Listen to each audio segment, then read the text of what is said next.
Good afternoon. I have a couple of things to film today. First up, let's start with an easy one.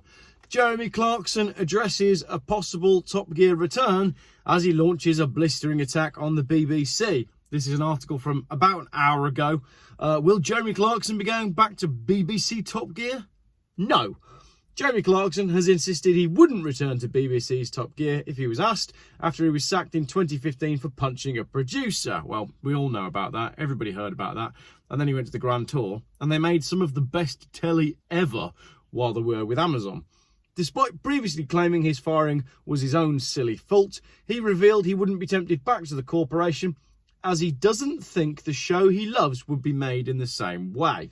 Writing for the Sunday Times, the 62-year-old said he was confused by the public assumption that the BBC was a Conservative corporation due to the fact that the chairman is a Tory party donor, quipping that the current mood is that the Beeb is a festering maggot pit run by the bastard love children of Margaret Thatcher and Gordon Gekko. You just can't beat a bit of Clarkson, can you? However, he claimed the opposite was true, stating in his experience they wanted to keep the festival of left-wing madness happy.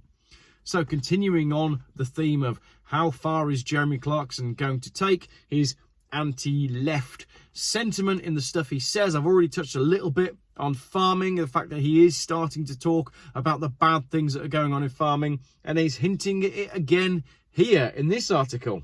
He claimed that his version of Top Gear wouldn't be made the same way because every show is now pitch perfect to the LGTBQ plus community and the ethnic minority communities and the communities. Brilliant from Clarkson. You notice that when you watch something these days, there's always some element of LGTBQ.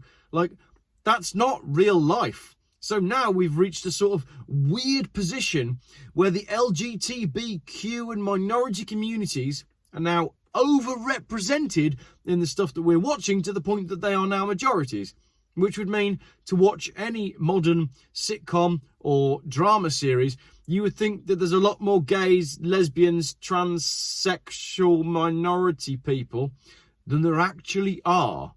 And again, if you follow a lot of this New World Order stuff, then you'll understand that it's all part of the agenda to dehumanize the human and defamilyize the family and basically undo us to the point that we've lost all of our core senses of being a human so that we are just essentially robots that reproduce the relations of production. A little bit of Chomsky in there as well, along with some conspiracy theories. So we're back to classic Geoff. When Jeremy was fired from Top Gear, his colleagues Richard Hammond and James May left alongside him, with the trio launching the Grand Tour. As I said, Top Gear stayed on the BBC and now has Paddy McGuinness, Freddie Flintoff and Chris Harris. Paddy McGuinness, who doesn't really know anything about cars and is there to try and get the Strictly Come Dancing audience. Freddie Flintoff's all right. Chris Harris is brilliant. Much prefer him as a writer. Jeremy's comments come as the BBC is said to be in a civil war between talent and management following the firestorm over Gary Linekar's migrant tweets. So obviously Gary Linekar is in hot water this week for saying that the government's policy on immigration is like Nazi Germany. Basically, you cannot say if you work for the British Propaganda Corporation that anything the government does is bad, because the BBC are the corporate propaganda mouthpiece of the government and you cannot say anything against them. But with teams gathered both in person and over video link, staff are said to have not been on side with Gary. I can't imagine why. The whole corporation, the whole government are against Gary Linekar. No one is going to stand up in a room or go on a Teams meeting and say, actually, guys, I know my salary is being paid by the BBC, but I kind of agree with what Gary Linekar said. That's why nobody stood with him.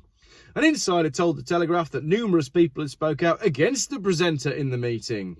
Yeah, I'll bet they did. I bet they were all there in the meeting saying, oh, isn't it so bad what Gary's done? Isn't it terrible? Because he gets paid quite a lot and they all want his job. They probably want to replace him with a lesbian, gay, bi, transsexual person from a minority community. I bet that's what they want to do, and they'll get paid less. Someone even said that the multi-millionaire presenters are now drawing the picket lines and expecting everyone else to join in. What? Multi-millionaire presenters are drawing the picket lines. So what he's saying here is People who have a huge audience and have already earned what Joe Rogan would call fuck you money are able to say what they want on their own channels. Well, that's the way it's always worked. And thankfully, there are people out there who have fuck you money, who are standing up against the system as it is, and are trying to do something about the sort of tyranny and the levels of steamrolling that we're seeing from people like the British Propaganda Organisation. One person pointed out that Gary had breached the social media guidelines before and been reprimanded for it. So it's like an attack on the old guard. Obviously, we've already had the takedown of Clarkson. We've had a huge takedown of Clarkson over the Meghan Markle thing. And people in the comments on my farming video about Jeremy Clarkson's article said, I wonder if the takedown of Jeremy Clarkson wasn't deliberately planned, but was conveniently staged. So yes, he wrote something that he shouldn't have written, and then the establishment used it to take him down completely because they know that he's reaching a stage in life where he's going to start speaking out against what's going on. It's an interesting thought anyway. The BBC has continued to suffer high-profile attacks from those on both sides of the debate. And again, long may that continue. Is Jeremy Clarkson going back to Top Gear? No. Is he starting to get more vocal about the issues that matter to us? Yes. That's why I think you should keep an eye on what he does next. Cool.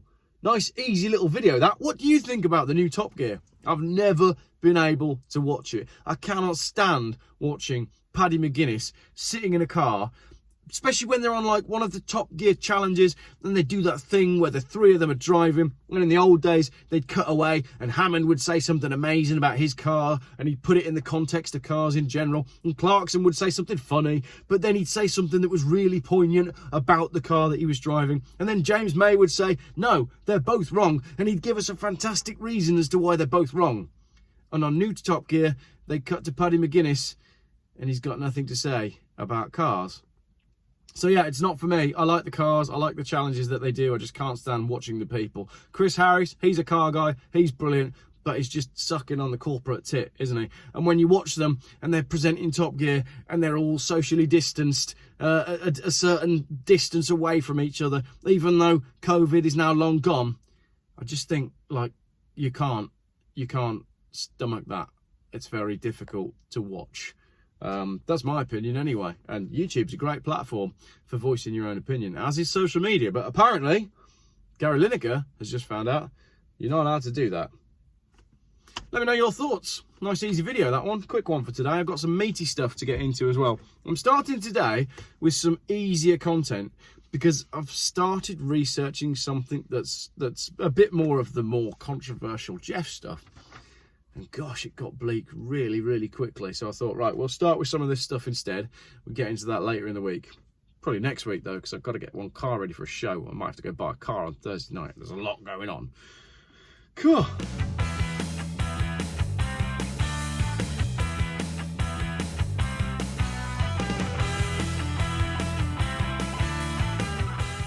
Geoff buys cars. Still YouTube's most boring car channel.